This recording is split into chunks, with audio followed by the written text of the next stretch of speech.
बहुत बड़ी अपडेट है। अमेरिका ने इजराइल के साथ मिलकर ईरान पे अटैक किया।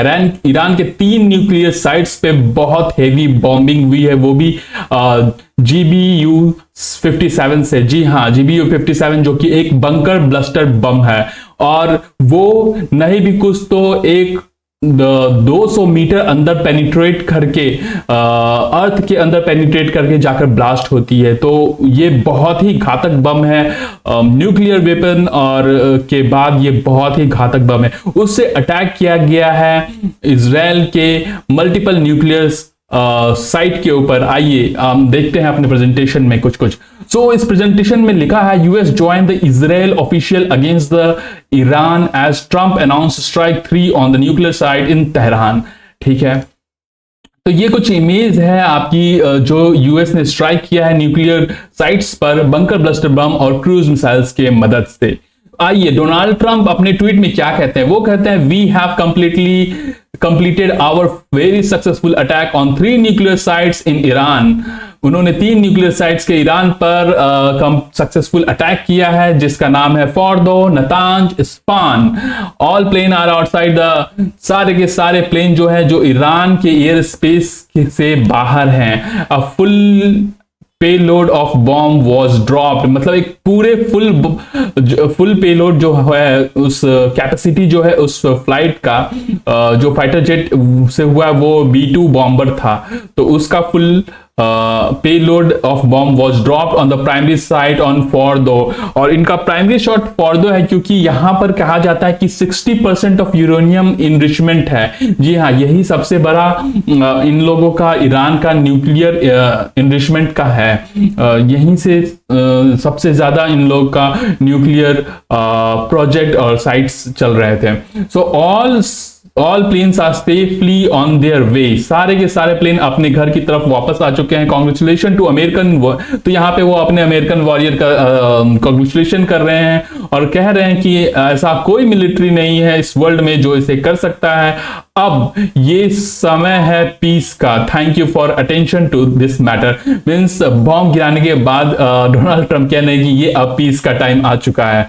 जी हाँ, तो ये आप देख सकते हैं जो मैप है ईरान का, उसमें ये जो है फोर्डो, ये सबसे इंपॉर्टेंट न्यूक्लियर साइट था। यहाँ पर 60% ऑफ ईरान का न्यूक्लियर इनरिचमेंट हो रहा था। यहीं पे सबसे ज्यादा न्यूक्लियर के जो भी प्रोसेस हैं और न्यूक्लियर मिसाइल्स के डेवलपमेंट है, वो सब यहाँ पे हो रहे थे। फिर इन्होंने यहाँ पे 6 GBU-57 बम गिराए हैं, जो कि बहुत ही घातक है। वो मतलब कि समझिए कि करीब 10 फ्लोर नीचे, जो 10 तल्ला का बिल्डिंग देखे होंगे, 10 फ्लोर नीचे जाकर वो जाके ब्रस्ट होता है। तो जो जितने भी उनके पहाड़ के नीचे उन्होंने अपने न्यूक्लियर साइट्स को बनाया हुआ था, बंकर बनाया हुआ था, उसमें वो कर रहे थे, तो उस बम 6 ऐसे बड़े भयानक बमों को गिराकर उनके जो न्यूक्लियर साइट को तहस नहस किया गया है। एक फोर्डो में जो सबसे बड़ा था, फिर नतांज में और इस्फान में। ये देखिए, ये वही न्यूक्लियर साइट्स हैं जिनको इस मैप में दर्शाया गया है। फिर उसके बाद ये हैं B-2 बॉम्बर। ये बॉम्बर जो है एक बहुत बड़ा फ्लाइट है इसमें, और ये जो है इसमें बहुत बड़ा फुटबॉल के मैदान के बराबर ये बड़ा है। और इसमें ऐसी टेक्नोलॉजी है कि इसको कोई भी रडार इसको पकड़ नहीं पाता, क्योंकि ये बहुत ही छोटा दिखता है रडार में, 1 पॉइंट के बराबर दिखता है। क्योंकि इसमें आगे हम लोग इसमें फिर ये देखिए, इस तरीके से ये बॉम्ब गिरा रहा है। ये है B-2 बॉम्बर। और हम अब देखिए बात करते हैं, ये देखिए, ये है MOP का मतलब आपको मैं बताता हूं क्या हुआ। मास ऑर्डिनेंस पेनिट्रेटर है ये। तो GBU-57 से अटैक हुआ है ईरान के न्यूक्लियर फैसिलिटीज पे।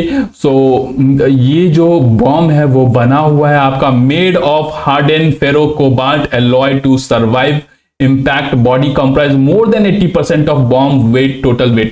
मीन्स ये जो चीज से बना हुआ है फेरो कोबाल्ट एलॉय से, इसका 80% वजन इसी का है ताकि जब वो गिरे तो ये टूटे ना, ये पेनिट्रेट करके अंदर चला जाए, और बाकी 20% में एक्सप्लोसिव है। और ये जो गाइडेड है वो GPS based system for enhancement accuracy, GPS system से गाइडेड है ताकि इसकी एक्यूरेसी बहुत अच्छी हो, हाइपरसोनिक। और ये अपने डायरेक्शन को, ये जो पिंग देख रहे हैं ना, इन सबों से ये अपने पार्टिकुलर एम पर जाकर गिरता है। और इनमें कुछ भी वो नहीं होता है, अब कोई इंजन पीछे नहीं होता है, कोई थ्रस्ट इसको नहीं देता है, इसका वेट ही होता है। आपको यहाँ पर वेट भी होगा जो कि 14 टन के बराबर होता है इनका वेट। और उस वेट को अगर इन्होंने अमेरिकन B-2 बॉम्बर्स ने 22 किलोमीटर या 12 किलोमीटर ऊपर से गिराया, तो उस वेट का ही इतना वेलोसिटी होता है कि मार्क 1 यानी साउंड के स्पीड के बराबर अटेंड कर लेते हैं, और उससे ही ये पेनिट्रेट करके अंदर चले जाते हैं। तो ये दिखा रहा है कि ये जो B-2 स्प्रिट है वो स्टील्थ बॉम्बर है, जो ये है स्टील्थ बॉम्बर है। ये ड्रॉप वेपन करते हैं हाई अल्टीट्यूड से, aircraft specially modified to carry 2 bomb, one of each weapons. मतलब इसमें इसमें 2 ही ऐसे GBU-57 बॉम्ब आते हैं, और उसमें भी फॉर्दो में 6 बॉम्ब गिरे। मतलब कि आप समझ सकते हो, तीन ऐसे B-2 स्टेल्थ फाइटर बॉम्ब गए थे वहां पर गिराने को। ये बंकर बस्ट है, और इसकी लेंथ करीब 6.2 मीटर दिखा रही है, डायमीटर 8 मीटर, 6.2 मीटर, करीब 20 फीट लंबी होती है ये, और 8 मीटर 0.8 मीटर चौड़ी है। इसका 14 मेट्रिक टन वजन है इस बॉम्ब का, और इसका वॉरहेड में 2.4 मेट्रिक टन है इसका वॉरहेड। और पेनिट्रेट ये कर सकती है 60 मीटर तक कर सकती है ये, 40 मीटर मॉडरेटली हार्ड रॉक में। ये देखिए 60 मीटर तक ये पेनिट्रेट कर रही है। तो यही इसमें दिखा रहा है कि एक look at a US bunker buster bomb. इसमें लेजर सेंसर ऊपर में रहता है, और वेट इसका करीब 13,000 kg है, यानी 13 टन इसमें दिखा रहा है, वहां पे 14 टन दिखा रहा था। ये जो मैं आपको बता रहा था कि ये जो फिन्स इसी की तरफ से, ये रिफ्रैक्टेबल गाइडेंस फिन इसी की मदद से ये टारगेट पे अपने गिरता है, और अपनी वजन के वजह से जो वेलोसिटी प्रदान होती है उसकी वजह से ये अंदर घुसता है। और घुसने के बाद फिर सेंसर इसको कहता है कि हम आ चुके हैं। इसमें एक एक्चुअली टाइमर लगा रहता है जो कि इम्पैक्ट होने के कुछ देर के बाद इसमें फटता है। और ये stealth B-2 spirit stealth bomber है एक्चुअली। ये है 6 B-2 बॉम्बर ड्रॉप 12 बॉम्ब्स, मतलब 12 बॉम्ब, 6 बॉम्ब तो फॉर्दो पे गिरा है, बाकी नतांज पे 3-3 गिरे होंगे, नतांज और इस्फान पे। ये देखिए ये सेम चीज है, US drop 6 GBU-57 MOP bomb on Iran Fordow nuclear site. B-2 spirit stealth bomber carried out the strike, president Trump confirm the operation. So यह बस वही सब है कि ये 15 टन का, हर जगह अलग अलग है, कहीं पे 13, कहीं पे 14, कहीं पे 15 टन, मीन्स अप्रॉक्स वही है। फिर हम अपने चलते हैं नेक्स्ट स्लाइड्स पे। नेक्स्ट स्लाइड में है कि डोनाल्ड ट्रंप फिर कह रहे हैं कि हमने तो कर दिया, अब ये पीस का समय आ चुका है, अगर अब आप फिर से कोई भी करते हो अटैक, हमला, तो फिर ये बहुत ही खतरनाक होगा। ये मतलब कि अमेरिका फिर बहुत ही बुरा हाल करेगा ईरान का, ऐसा उन्होंने धमकी भी दिया है अगर उन्हें। लेकिन इसके जस्ट होने के बाद, ये अटैक जस्ट होता है उसके बाद ईरान ने बहुत ज्यादा बैलिस्टिक मिसाइल से हमला कर देते हैं इजराइल के ऊपर। तो air raid siren across the Israel, Iran warn of the response after US strike in nuclear sites. तो जैसे ही न्यूक्लियर साइट्स होते हैं उसके बाद ये अटैक करते हैं। ये कुछ दृश्य है ऐसा जो ईरानियन मिसाइल ने किया इजराइल में। तो अब बात यहाँ पे है कि कल तक तो ये जो परवेज मुशर्रफ थे वो बोल रहे थे कि डोनाल्ड ट्रंप को नोबेल प्राइज देना चाहिए।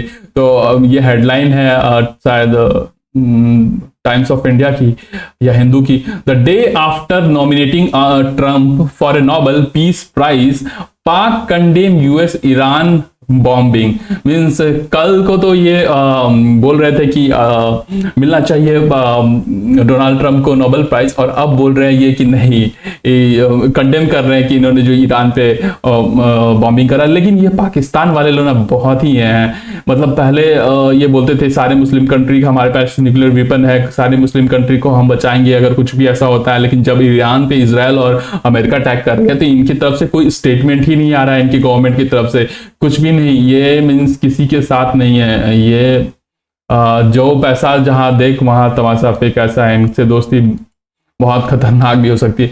फिर India says it will never restore Indus water treaty with the Pakistan. अब ये अल जजीरा का है जिसमें इन्होंने कहा है कि इंडिया अभी कभी भी रिस्टोर नहीं करेगी Indus treaty, water treaty with Pakistan. Actually जो इंडस वाटर ट्रीटी पाकिस्तान के साथ किया भी था वो काफी अनफेयर था, क्योंकि इसमें सिर्फ इंडिया 20% वाटर को यूज कर पा रहा था, 80% पाकिस्तान में जा रहा था। लेकिन अब इंडिया के पास अच्छा चांस मिल गया तो कि ऑपरेशन सिंदूर हुआ, क्योंकि इन्होंने ऐसा किया तो अब इंडिया उसका सही ट्रीटी करेगा बाद में। अभी तो फिलहाल उन्होंने रिस्टोर करने से मना कर दिया है। तो दोस्तों अगर आपको मेरा ये वीडियो अच्छा लग रहा है तो प्लीज इसको लाइक और सब्सक्राइब तो जरूरी कीजिए, जिससे क्या होगा कि मैं और वीडियो बनाने के लिए प्रेरित होऊंगा।